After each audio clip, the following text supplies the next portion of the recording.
안녕하세요. 미국 주식하는 임겐입니다. 오늘 미국장 한번 보겠습니다. 구독과 좋아요 부탁해요. 오늘 시장은 미국 경기 침체 공포가 촉발한 무차별 투매 폭풍을 헤쳐가며 3대 지수는 일제히 상승을 하는 모습을 보여줬죠. 우선 3대 지수는 장 초반 일본 주식의 반등이 투자 심리 개선에 도움이 됐고, 앞서 장을 마친 니케이 지수는 1987년 블랙 먼데이 이후 최대 낙폭을 하루 만에 극복하고 이날 10% 이상 올라 2008년 이후 최고의 날을 기록하는 모습을 보여줬죠. 이에 미국 실업률 쇼크가 경기 침체 우려로 확산된 이후 신규 경제 지표에 대한 관심이 더 커진 가운데 이날 미국 산무부가 내놓은 수출입 통계는 투자 심리를 다독였고, 지난 6월 미국 무역 수지 적자 규모는 731억 달러로 전월 대비 19억 달러가 감소해 미국 무역 적자는 지난 5월 2022년 10월 이후 이미 최고치를 기록한 바가 있죠. 여기에 인공지능을 활용한 빅데이터 프로세싱 기업인 팔란티어의 주가는 10% 이상 급등해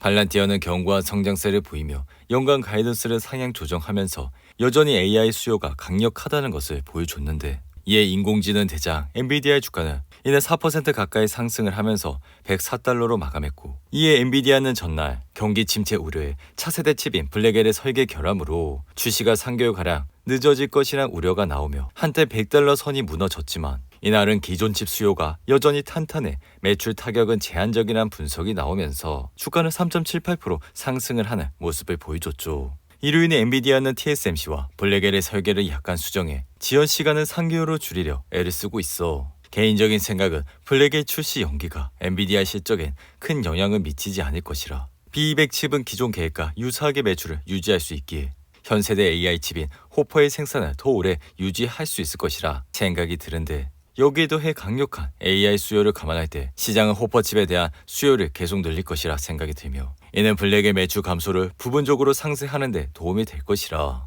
엔비디아는 여전히 높은 수요를 보이고 있는 만큼 호퍼 칩 공급을 늘리며 블랙의 출시 지연 리스크를 상쇄할 수 있을 것이라 생각이 듭니다. 하지만 젠스당 CEO는 엔비디아가 폭락하기 전인 지난달 3월 2270만 달러 상당의 엔비디아 주식을 매각한 것으로 확인이 됐고, 이에 엔비디아 주가는 나스닥이 지난 5월 이후 최저 수준으로 하락한 이후 주가는 12% 이상 하락을 했는데, 이에 8월 들어 미국을 필두로 한국과 일본 주요국 증시가 롤러코스터를 타고 있어 그동안 주식시장 랠리를 이끌던 대형 기술주 종목들의 등락이 특히 심한 모습을 보여주고 있죠. 이에 이른바 매그니피센트 세븐이라 불리는 미국의 7개 대형 기술기업 가운데 엔비디아를 제한 6개 기업의 실적 발표가 끝났지만 우리의 마음은 여전히 심란해. 주가가 무섭게 빠지는 날엔 도망가야 할 것 같고, 다시 오르는 걸 보면 AI 테마가 아직 끝난 게 아닌 것 같아 혼란스럽기만 한데, 여기에 더해 경기 침체와 같은 각종 변수로 불확실성이 클 때일수록 시장의 즉각적인 반응보다는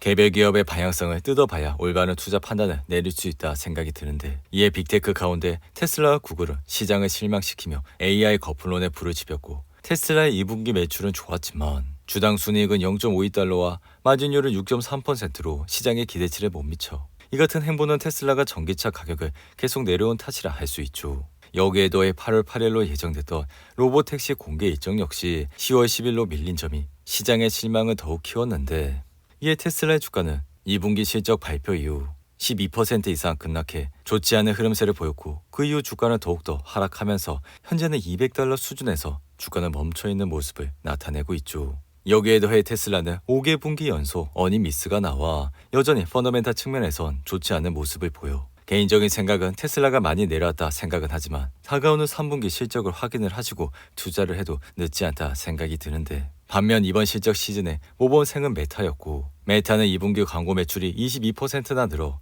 구글의 11%보다 압도적으로 성장해 매출과 주당 순이익은 시장 예상치를 크게 웃도는 모습을 보여줬죠. 이에 메타는 실적 발표 이후 주가는 5% 가까이 상승해 497달러까지 올라왔고, 이후 비록 이틀간 좋지 않은 흐름세를 보였지만 이날은 다시 4% 가까이 상승을 하면서 다시 주가는 상승세를 이어가고 있는 모습을 보여주고 있습니다. 이에 우리는 1년의 실적 발표에서 여전히 강력한 AI 테마를 확인할 수 있었고, 실제 컨퍼런스 콜에서 구글은 AI 과소 투자가 과잉 투자보다 훨씬 위험하다 말해 아마존 역시 지금도 AI 분야와 인프라에 상당한 투자를 하고 있지만 더 많은 용량을 확보하고 싶다 밝혔는데, 하지만 장 마감 이후 4분기 조정 수익을 발표한 슈퍼마이크로 컴퓨터로 인해 시장은 다시 흔들리고 있는 모습을 보여주고 있고, 슈퍼마이크로 컴퓨터는 10대의 주식 분할을 발표했음에도 불구하고 4분기 조정 수익이 6.25달러로 밝혀 이는 시장의 예상치 8.07달러를 크게 하회해 주가는 10% 이상 하락을 하고 있는 모습을 보여주고 있습니다. 이에 슈마컴은 지난 5월 1분기 실적에서도 시장의 예상치를 엇나가는 가이던스를 발표해 주가는 14% 이상 하락했고 덩달아 이날 나온 가이던스 역시 좋지 않은 모습을 보여 주가는 현재 큰 폭의 하락세를 겪고 있는데 이에 엔비디아의 주가 역시 현재 장외에서 2% 가까이 하락을 하면서 다시 한번 주가는 주춤한 모습을 보여주고 있죠. 이로 인해 주식시장의 피어 앤 그레드 지수는 여전히 극도의 공포감에 머물고 있고 개인적인 생각은 이러한 시기가 1년 중 한두 번밖에 찾아오지 않는 기회라 이러한 기간 동안 좋은 주식을 꾸준히 모아 가시라 말씀을 드렸고 이미 최근 한 달 동안 나스닥이 마이너스 3%가 두 번 나온 만큼 우리는 저점에서 주식을 매수할 수 있는 전술적 기회가 점점 더 가까워지고 있다 할 수 있는데 이로 인해 이번 하락은 인플레이션 우려에서 경기 침체 우려로 시장의 관심이 바뀐 데 따른 주가 조정이라 올해 좋은 매수 기회가 될 것이라 생각이 드는데 이어 시가총액 1위 기업 애플은 이날 1% 가까이 하락해 207달러로 마감했고 애플의 이 같은 하락은 투자의 달인 워렌 버핏이 이끄는 버크셔 해서웨이가 올해 들어 보유 중이던 애플 주식의 절반을 매각한 데 따른 것이라 할 수 있어. 버크셔는 지난 3일 공개한 2분기 실적 발표에서 6월 말 기준 애플 주식 842억 달러 상당을 보유하고 있다 밝혀 이는 지난해 말 1743억 달러에 비해 약 절반가량 줄어든 수치라 이에 애플의 주가는 전날에 이어 이날도 하락을 하는 모습을 보여주고 있죠. 여기에 더해 전날 구글 반독점 소송에 대한 1심 결과도 영향을 미쳐 애플은 아이폰 웹브라우저에 구글 검색을 기본값으로 설정하는 대가로 구글로부터 해마다 수십조 원을 받아왔지만 구글에 대한 판결이 확정이 되면 애플도 타격이 불가피하다 할 수 있는데 한편 가상화폐 대장 비트코인은 최근 무섭게 급락은 했지만 하룻밤새 14% 반등에 성공했고 최근 하락으로 저가 매수세가 유입되며 가격을 끌어올렸다 할 수 있는데 이 비트코인은 최근 미국 경기 침체 우려에 20% 가까이 폭락을 하면서 5만 달러 아래까지 떨어져 이 같은 행보는 지난 2월 14일 이후 처음이었지만 다시 비트코인은 반등을 하면서 이더리움 역시 18% 이상 그리고 솔라나 역시 29% 이상 반등을 하는 모습을 보여줬습니다. 이어 온라인 예약회사인 에어비앤비는 2분기 실적이 시장의 예상치를 밑돌며 현재 장외에서 13% 이상 폭락을 하고 있고 소셜 회사인 레딧의 2분기 실적은 매출과 순이익이 시장의 예상치를 뛰어넘었음에도 불구하고 주가는 흔들리는 모습을 보여줬는데 반면 통신 회사인 루멘 테크놀로지는 2분기 매출이 32억 7천만 달러로 시장의 예상치를 넘어 주가는 77% 이상 급등 중이며 식료품 배달 회사인 인스타카트는 2분기 매출과 순이익이 모두 시장 예상치를 뛰어넘어 현재 주가는 7% 이상 상승을 하고 있는 모습을 보여주고 있죠. 오늘도 8분이 넘는 긴 영상 끝까지 시청해 주셔서 감사하고요. 가시기 전에 구독과 좋아요 잊지 마시고 그럼 저는 다음 영상에서 찾아뵙겠습니다. 감사합니다.